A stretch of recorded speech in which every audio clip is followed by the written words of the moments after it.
आम आदमी पार्टी की एक प्रेस कॉन्फ्रेंस हो रही है, सीधे प्रेस कॉन्फ्रेंस का रुख करते हैं। हुआ करती थी, मगर जिस मानवीयता का अंग्रेज भी ध्यान रखते थे,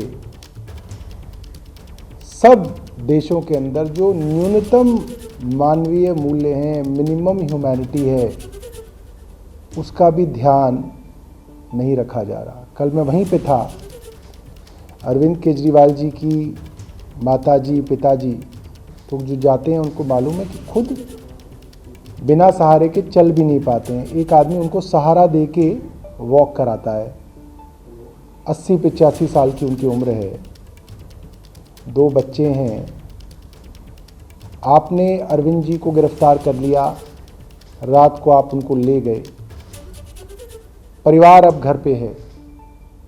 जो एक न्यूनतम मानवीयता है वो ये है कि परिवार के जो रिश्तेदार हैं, जो पार्टी के लोग हैं, जो सरकार में मुख्यमंत्री जी के साथ मंत्री थे, वो अरविंद जी की पत्नी से, माता पिता से, बच्चों से मिलके कम से कम ये तो कहेंगे कि माताजी पिताजी हम आपके साथ हैं, आपके साथ हम लोग खड़े हैं। केंद्र सरकार ने इतनी नैतिकता गिरा दी, कल से अरविंद जी के परिवार को किसी से नहीं मिलने दिया जा रहा। क्यों? ताकि ये mental torture, mental harassment, trauma उनको रहे कि देखिए हमारा बेटा गिरफ्तार हो गया तो आज दुनिया में कोई हमारे पास मिलने भी नहीं आ रहा। ये एक साइकोलॉजिकल गेम केंद्र सरकार कि रोड चलता किसी भी आदमी को पुलिस, ईडी या सीबीआई उठा ले, नहीं। उन्होंने एक फहरिस्त जारी की थी कि लालू प्रसाद जैसे व्यक्ति, उन्होंने नाम लिया था रॉबर्ट वाड्रा का, उन्होंने नाम लिया था राहुल गांधी का, लिखा था सोनिया गांधी जी का नाम, यहाँ तक कि मनमोहन सिंह जी को भी छोड़ा नहीं गया था, प्रणब मुखर्जी तक को छोड़ा नहीं गया था।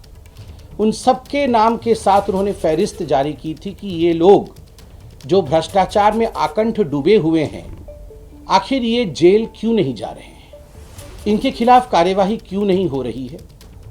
और उसके बाद अरविंद केजरीवाल जी ने कहा, हिंदुस्तान की राजनीति को बदलने के लिए मैं मैदान में उतर रहा।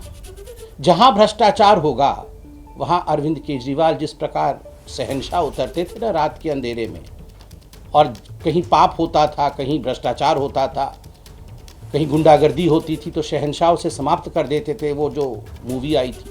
उसी प्रकार अरविंद केजरीवाल कुछ उस किस्म से नीचे उतरे थे कि वो शहंशाह बन के आएंगे और भ्रष्टाचार को समाप्त कर देंगे। अन्ना हजारे जैसे दिग्गजों का भी उनके ऊपर आशीर्वाद था। बाद में अन्ना हजारे जी ने ही अरविंद केजरीवाल के खिलाफ चिट्ठी लिखी।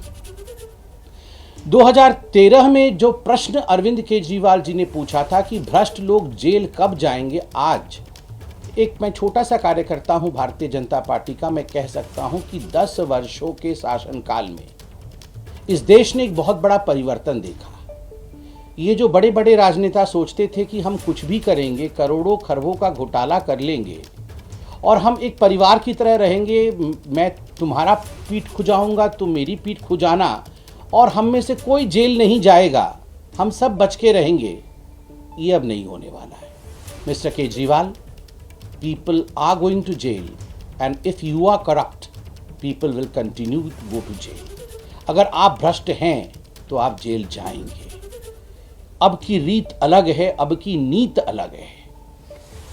आखिरकार अरविंद केजरीवाल जेल क्यों गए, उन्हें गिरफ्तारी उनकी क्यों हुई, क्यों गिरफ्तार करना पड़ा?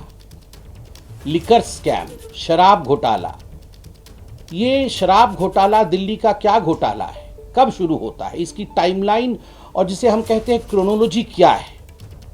नवंबर 2021 में अरविंद केजरीवाल अनाउंस करते हैं कि हम एक न्यू एक्साइज पॉलिसी, अर्थात दिल्ली में एक नया शराब नीति लेकर आएंगे, आबकर नीति लेकर आएंगे, एक्साइज पॉलिसी, जिससे कि जो दिल्ली की एक्सचेकर है, दिल्ली का जो खजाना है, वो करोड़ों रुपए से लबालब हो जाएगा, भर जाएगा और दिल्ली को बहुत लाभ होगा। मगर आनन फानन में बिना कैबिनेट के अप्रूवल के और बिना सरकारी अप्रूवल के, जबकि सरकारी डिपार्टमेंट ने कहा था एक्सपर्ट्स ने कहा था ये जो आप एक्साइज पॉलिसी ला रहे हैं, प्राइवेटाइजेशन करने की बात कर रही है, उचित नहीं है, मत करिए, फंसोगे। ये सब कुछ ताक में रख करके फिर भी नवंबर 2021 में नई एक्साइज पॉलिसी आती है। जुलाई 2022 में दिल्ली के जो चीफ सेक्रेटरी थे उन्होंने बड़े स्पष्ट रूप से कहा कि ये नई आबकारी नीति जो आई है इसमें कहीं ना कहीं गड़बड़ी है, इसकी जांच होनी चाहिए। और जुलाई 2022 में ही जो लेफ्टिनेंट गवर्नर थे उन्होंने सीबीआई की जांच के आदेश दिए। जब सीबीआई की जांच की आदेश हुई तो आनन फानन में अरविंद केजरीवाल जी ने इस न्यू एक्साइज पॉलिसी को, शराब नीति को तुरंत वापस ले लिया। पहला प्रश्न दिल्ली की जनता ने और हम सब ने पूछा कि केजरीवाल जी, जिस एक्साइज पॉलिसी को आप कहते थे कि ये कमाल का एक्साइज पॉलिसी है, किया तो उनका पैसा तो सीधा सीधा भारतीय जनता पार्टी के पास 30 करोड़ रुपए आया। प्रोसीड्स ऑफ क्राइम तो भारतीय जनता पार्टी के पास जा रहा है, सबूतों के साथ जा रहा है, सुप्रीम कोर्ट के हवाले से आ गई ये बात, और आरोपी अरविंद केजरीवाल को बनाया जा रहा है। Money trail Bharatiya Janata party तक जा रही है। मैं नहीं जानता कि कोर्ट आज इन चीज़ों को देख रहे हैं या नहीं देख रहे हैं, मगर जनता ये सब देख रही है। ये चीज़ें सब पब्लिक डोमेन के अंदर है।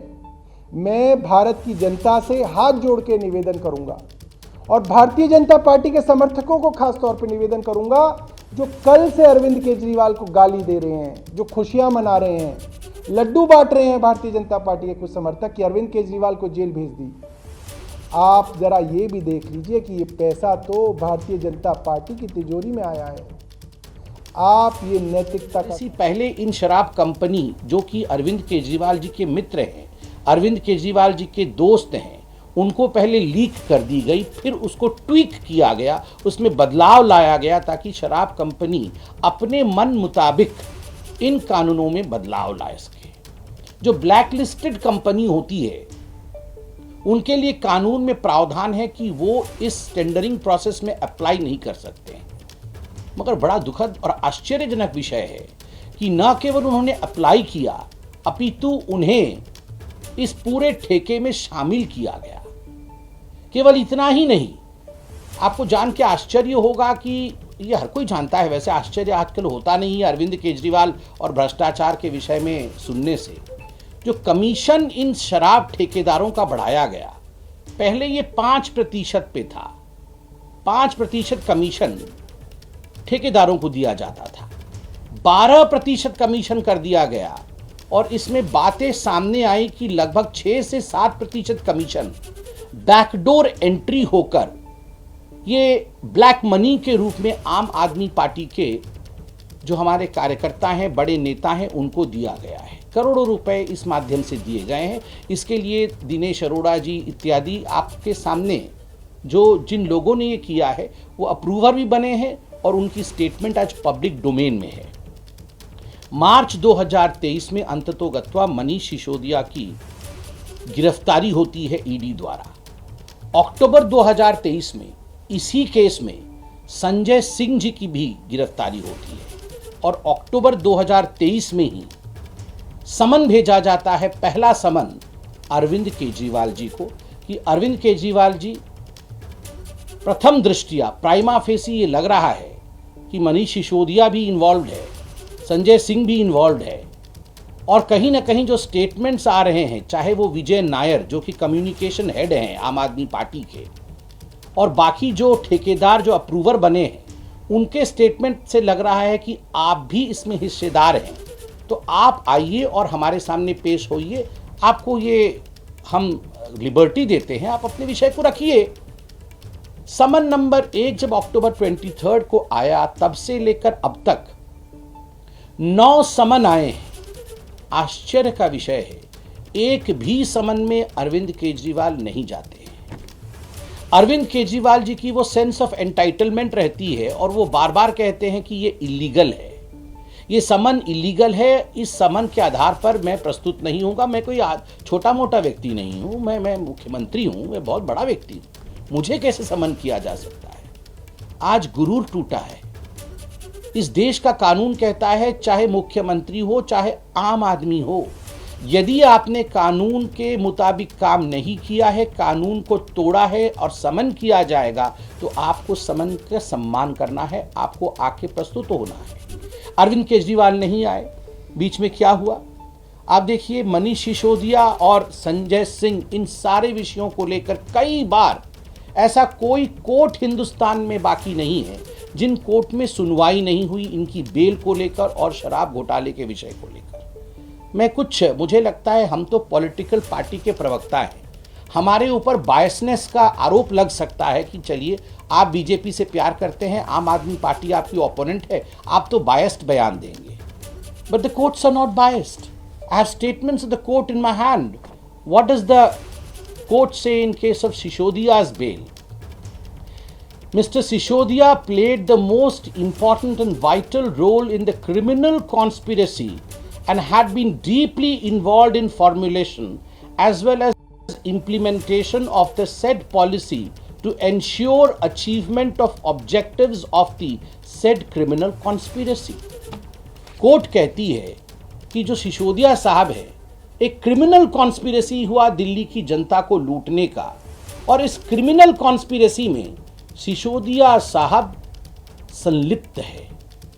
सिसोदिया साहब को बेल नहीं दिया जा सकता है और क्रिमिनल कॉन्स्पिरेसी में वो अक्यूज्ड है। आप सोचिए, ये दिल्ली की कोर्ट कहती है, ये छोटा विषय नहीं। दिल्ली हाई कोर्ट क्या कहता है? दिल्ली हाई कोर्ट कहता है allegations are very serious in nature. जब बेल को रिजेक्ट किया गया और सारे तथ्यों को देखा गया, तथ्यों के आधार पर सुनवाई हुई, तो दिल्ली हाई कोर्ट ने बड़े स्पष्ट शब्दों में कहा these allegations are very serious in nature. इतने सीरियस एलिगेशंस हैं और आम आदमी पार्टी नाटक नौटंकी करने में लगी है। Should there be an investigation, a fair investigation on allegations that are serious, और should there be high drama, high voltage drama on allegations that are serious? This is for the people of Delhi and this is for the people of the country to decide. Investigation महत्वपूर्ण है या drama महत्वपूर्ण है? जब allegations बहुत serious हैं, ये हिंदुस्तान के लिए सोचने का विषय है। केवल इतना ही नहीं, सर्वोच्च न्यायालय सुप्रीम कोर्ट में जब ये पूरा विषय जाता है, मनीष सिसोदिया जी के बेल का, एक्साइज पॉलिसी के केस में संजीव खन्ना, जस्टिस संजीव खन्ना, उन्होंने बड़े स्पष्ट शब्दों में एक वाक्य कहा जो यहां मैं पढ़ना चाहूंगा और जो मुझे लगता है इट वाज द